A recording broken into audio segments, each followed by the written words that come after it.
Hoy es lunes, abrimos la semana y el mes de marzo.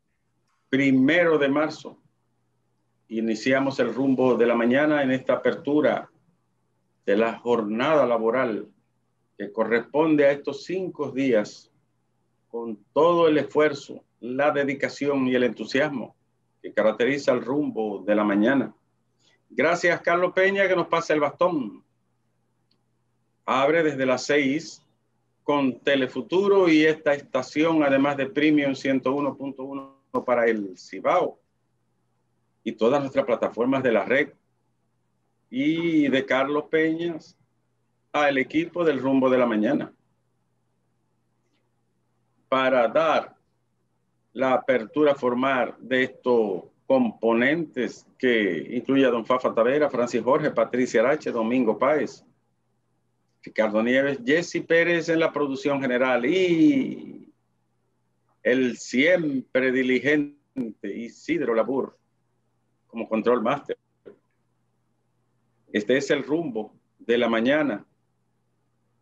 Abrir señalando que el discurso del presidente de estos 6 meses ha dejado expectativas, aire de esperanza, pero también interrogantes.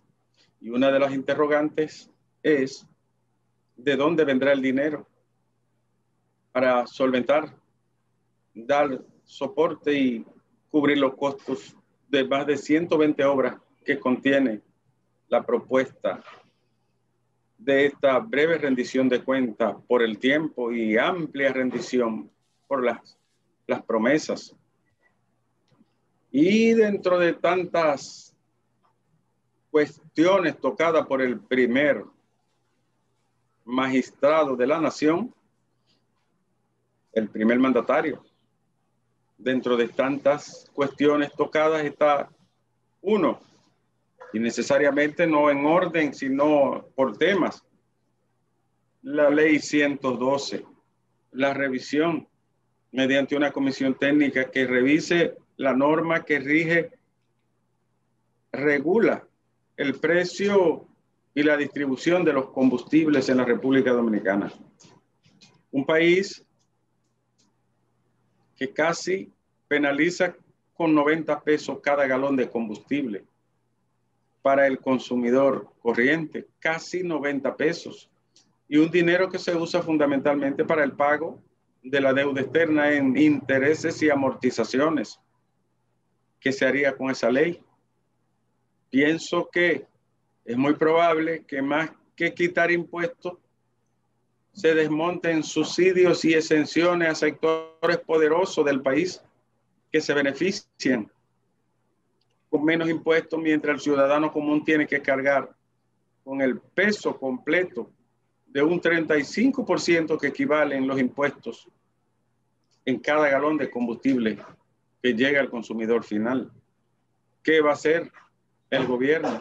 Se revisarán las exenciones a grandes corporaciones, empresas y sectores que reciben el beneficio de los subsidios de combustible. Se desmontarán las exenciones a sectores que también económicamente poderosos reciben la gracia de no pagar determinados impuestos, mientras un motoconchista o un ciudadano común tiene que pagar completo los impuestos por galón de combustible. ¿Se terminará esa inequidad? Veremos en qué consiste la reforma de la ley, pero claro que ha concitado interés y en un momento que el barril de petróleo se ha disparado considerablemente en el mercado internacional, rondando los $66. Una diferencia bastante amplia con respecto a los primeros días de gobierno, que tocaba los $43. Otro tema que tocó el presidente y que levantó aplausos y hasta ovación fue una revisión por vía legal al famoso y despreciable peaje sombra, y detallaba el ciudadano que dirige el país, Luis Abinader, que para este año serían casi 7,000 millones de pesos y que a ese ritmo en unos años habríamos pagado la autopista 6 veces. Es decir, habríamos completado el peaje equivalente a 6 veces el precio de la obra. Increíble. Casi inexplicable que los dominicanos tengamos que sacar de nuestro bolsillo miles de millones de pesos para completar los vehículos que no pasan por esa vía y pagar el monto equivalente a 6 veces el precio de la carretera. Eso obligatoriamente tiene que ser revisado. Sede nacional o internacional, litis o conflicto, pero tiene que ser revisado. ¿Cómo tendrán que ser revisados? Todos los modelos de exención que reciben los poderosos en este país. Casi 260,000 millones de pesos en exenciones, exoneraciones a empresas, corporaciones y personas que se ha mantenido por décadas.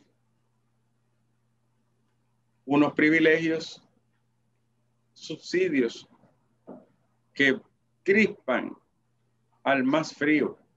Estas exenciones tienen que ser revisadas todas, no solo en los combustibles, en todo el entramado tributario. Y también habló el presidente de la verja perimetral, doblemente en algunos puntos críticos y acompañada de dispositivos tecnológicos como cámaras y sensores para el control migratorio, la vigilancia en la frontera y, tal y como señaló, para evitar el tráfico de drogas, de animales, de personas y de objetos robados en República Dominicana. Habló de empezar esta obra a mediados de año y es una promesa que, a decir verdad, levantó una ovación allí también frente al público presente, reducido en los asientos de la augusta sala del Congreso. En ese mismo tenor, el presidente de la República habló de los hospitales y del inicio de la construcción de un hospital que ya tiene terreno ubicado y conveniencia de ambos gobiernos para iniciar el levantamiento de un hospital en la frontera norte del lado haitiano, en la zona de Juana Méndez, por las proximidades de Dajabón.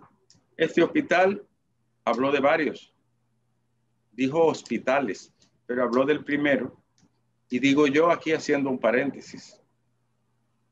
Hace 10 o 15 años se debió de haber construido ese hospital para dar un servicio digno, justo, humanitario a las pobres parturientas haitianas que salen a parir porque en su país les resulta sumamente traumático, caro y a veces en condiciones que no se corresponden con la dignidad. Pero, y ahí viene el pero de justificación.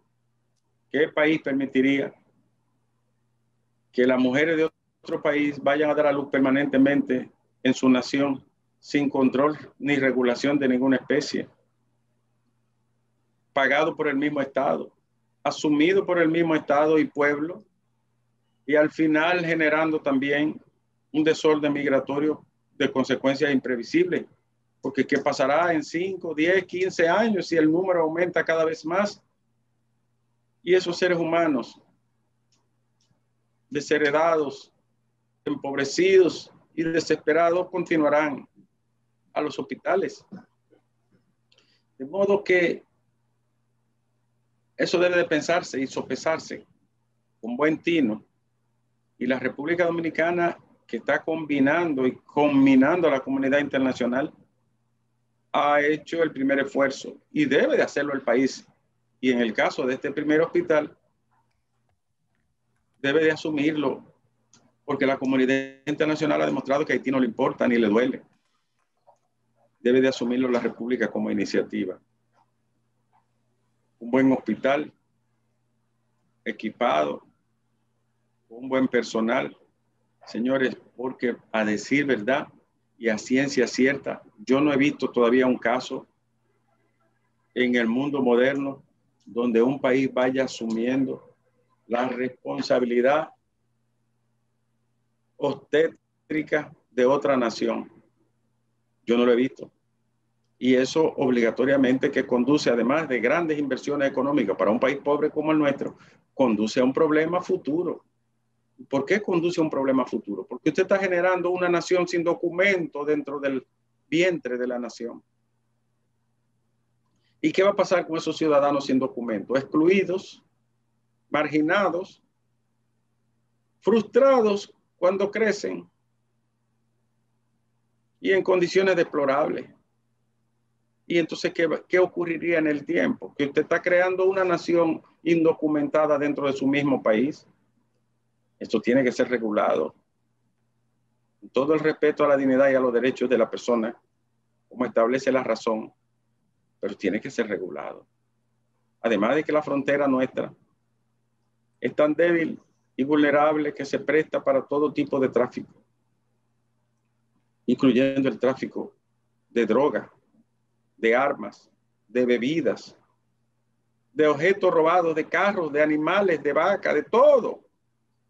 Pese al esfuerzo que hace un distinguido oficial que trabaja constantemente a través del CEFRON, el general Durán, permanentemente deteniendo malhechores, recuperando vehículos y también atrapando droga en esa zona y otros objetos robados. Pero no se trata de la función de un equipo, de una persona. Tiene que ser una política sostenida en el tiempo, una política pública que en el plano de las relaciones exteriores maneje el tema de la frontera con la pericia y la necesidad que el país demanda, y es que se demanda control. No puede seguir el descontrol y el caos que ha afectado a este país por tanto tiempo. No puede seguir. Todos lo sabemos que no puede seguir. Y en Yamasá, bueno, antes de Yamasá, que fue tintada en sangre por la tragedia, decir que el discurso del presidente será tema de debate hoy en el rumbo de la mañana, en comentarios colectivos e individuales, donde veremos las diferentes aristas de una larga pieza oratoria y de una carpeta bastante amplia de promesas y perspectivas que hizo el presidente de la República. En Yamasá, un sujeto mató a su mujer, a la madre de su exmujer, y luego cayó abatido por la policía. 3 vidas destruidas en Yamasá.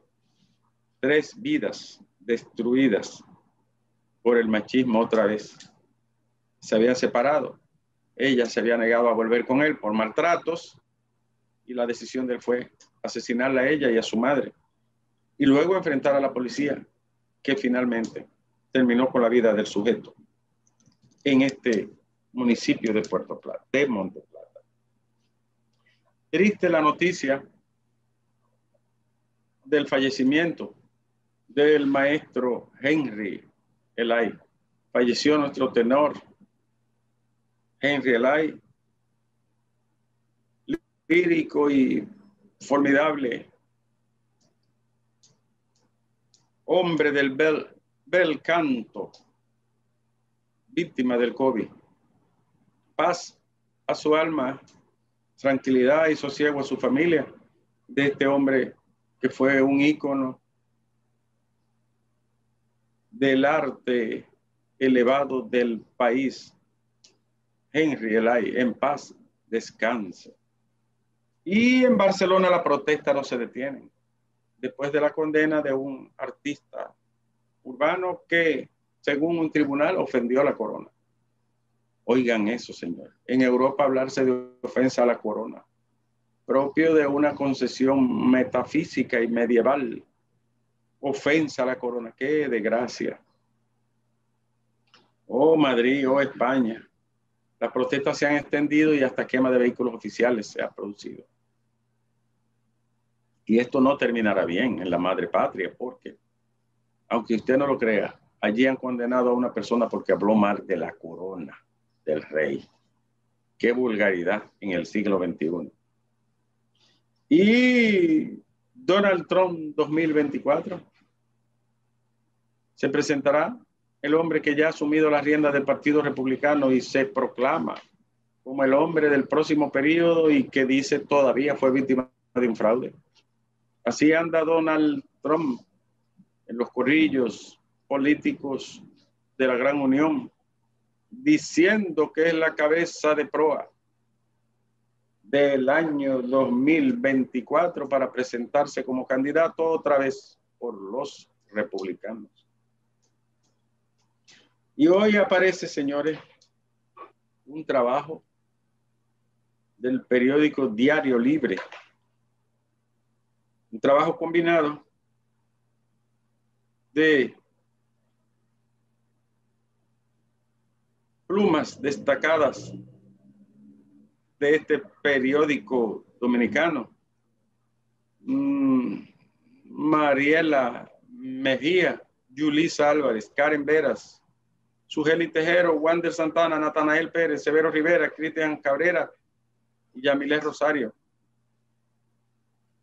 Ellos hablan de las vulnerabilidades que destapó el COVID. Y es que este es un país pobre.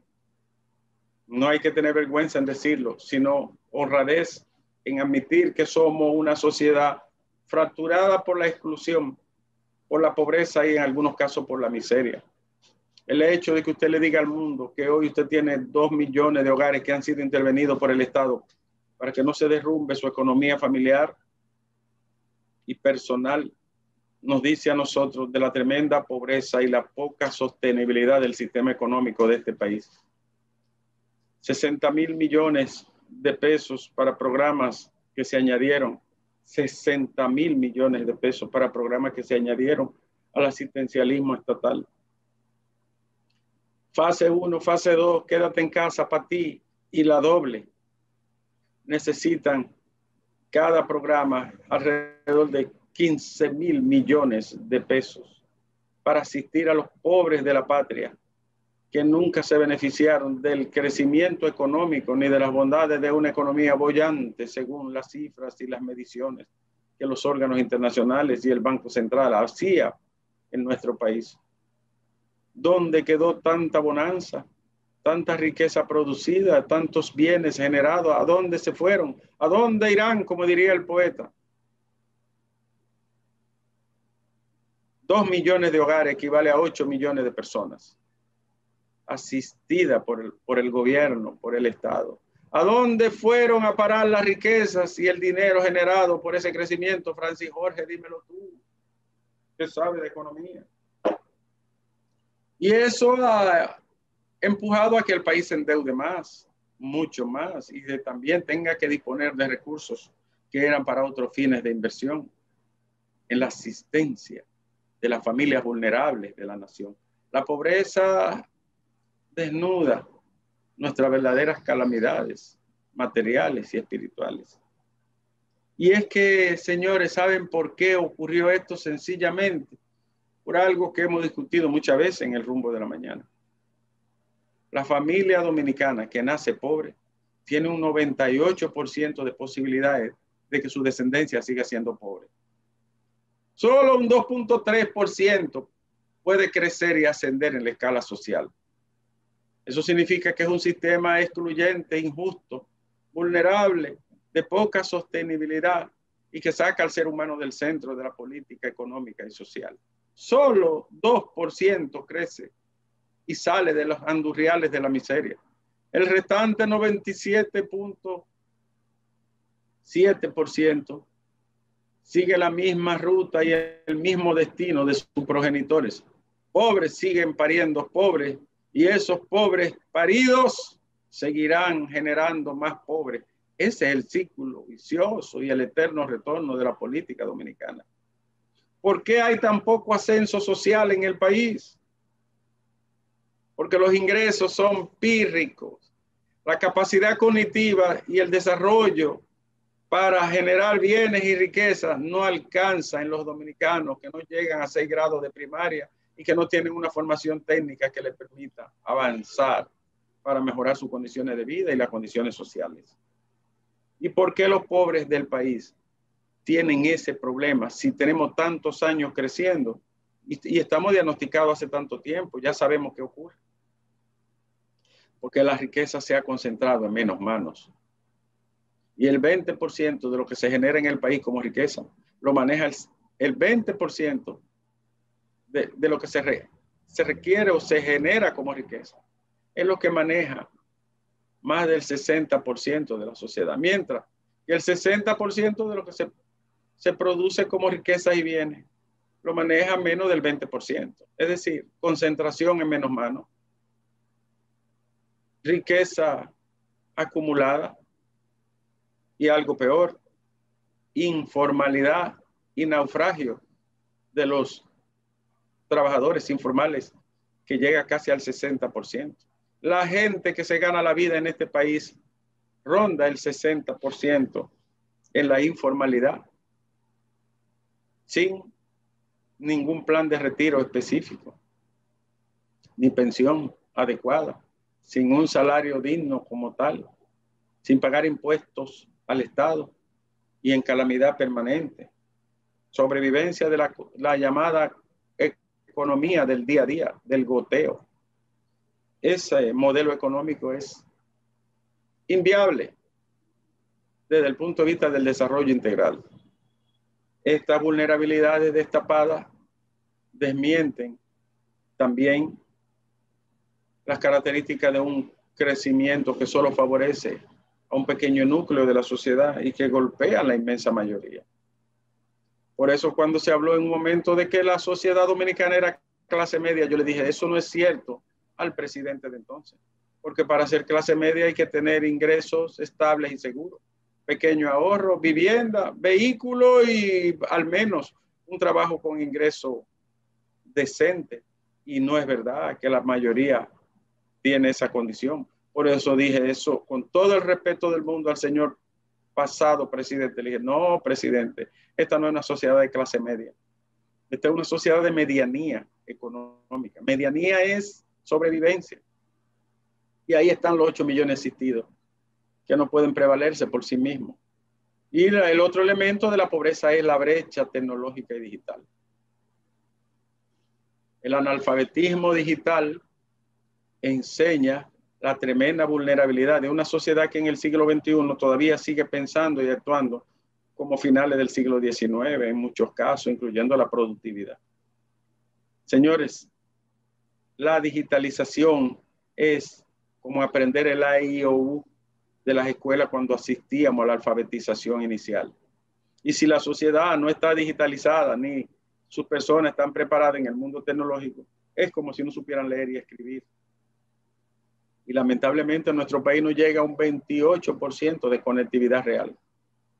En fin, las vulnerabilidades que destapa el COVID son vulnerabilidades reales acumuladas por años y sostenidas con asistencialismo que no produce ni crecimiento personal ni desarrollo social integralmente hablando. Es un modelo económico, finalmente digo yo, fallido, porque le falla al ser humano, le falla a la persona.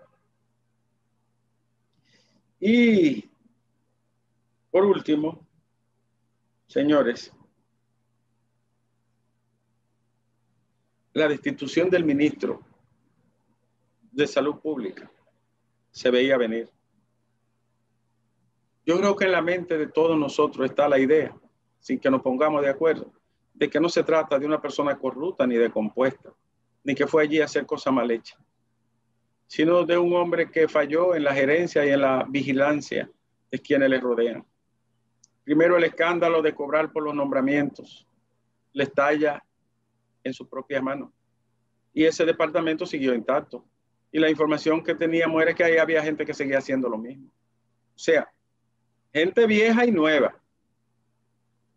Y él no tomó una decisión radical. ¿Qué era lo que debía de haber hecho cuando se dio ese primer escándalo de que estaban cobrando para nombrar personas? Barrer ese departamento entero y fumigarlo de arriba abajo.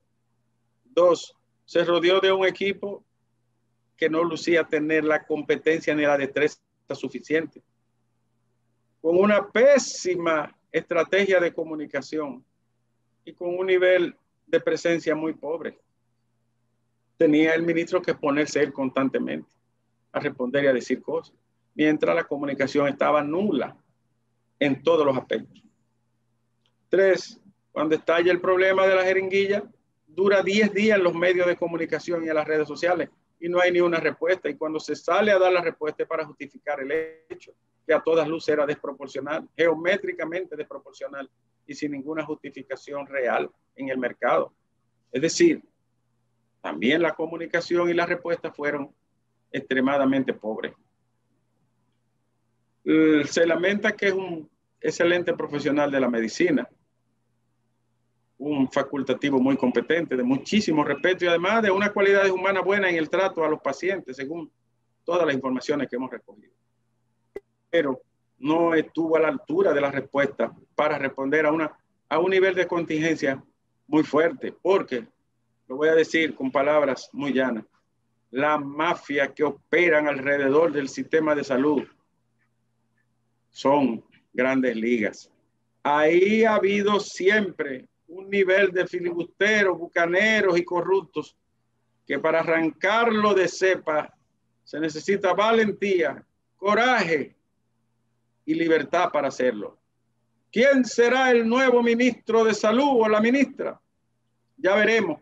Esperamos, eso sí, que el que sea nombrado allí no sea blandengue ni timorato, ni tampoco que tenga tendencias a ser gato y sí